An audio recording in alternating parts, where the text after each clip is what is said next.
Distinguished President of the United Mexican States, distinguished heads of states and prime ministers and ministers, and delegates, it's a great honor for me to co-chair this meeting with my Mexican counterpart, the President of Mexico, and I thank you, Mr. President, for your generous invitation to be here today.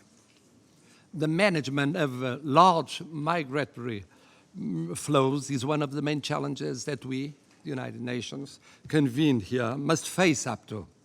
It is urgent that we bring people back to the core of our decisions without leaving anyone behind.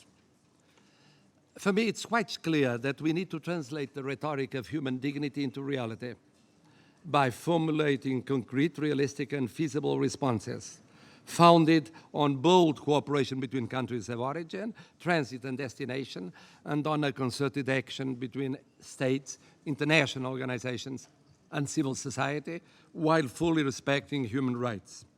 Above all, it is fundamental to integrate migration, humanitarian aid, and development policies. And as you said, Mr. President, make it global. Make it, if possible, a global pact. Today, we witnessed a small step, but an important step this morning.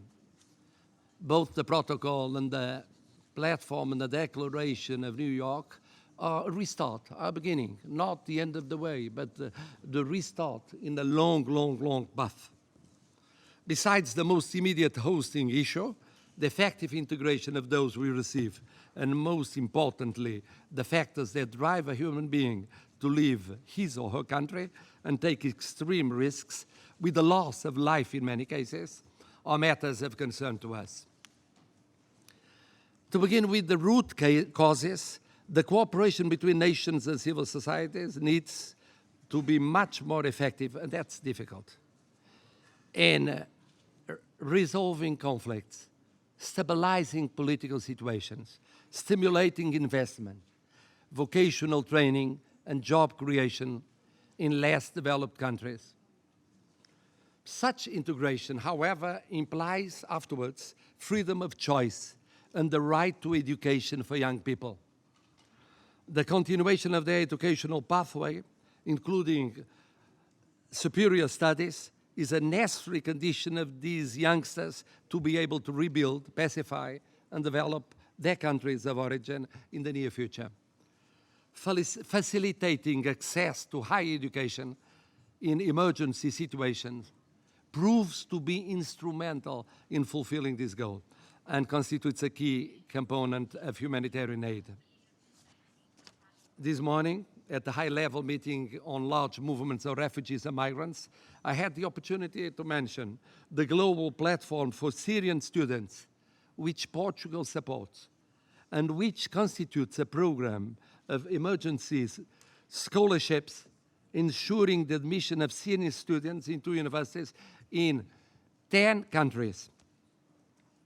Portugal goes so far as to support the establishment of a rapid response mechanism for higher education in emergencies.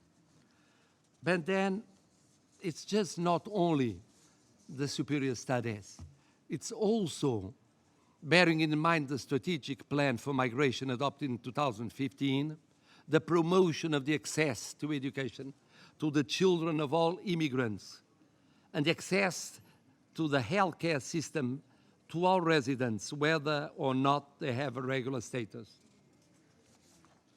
It is a fact that migrants, notably those in irregular situation, tend to live and work in the shadows, afraid to complain, denied rights and freedoms, and vulnerable to discrimination, exploitation, and marginalization.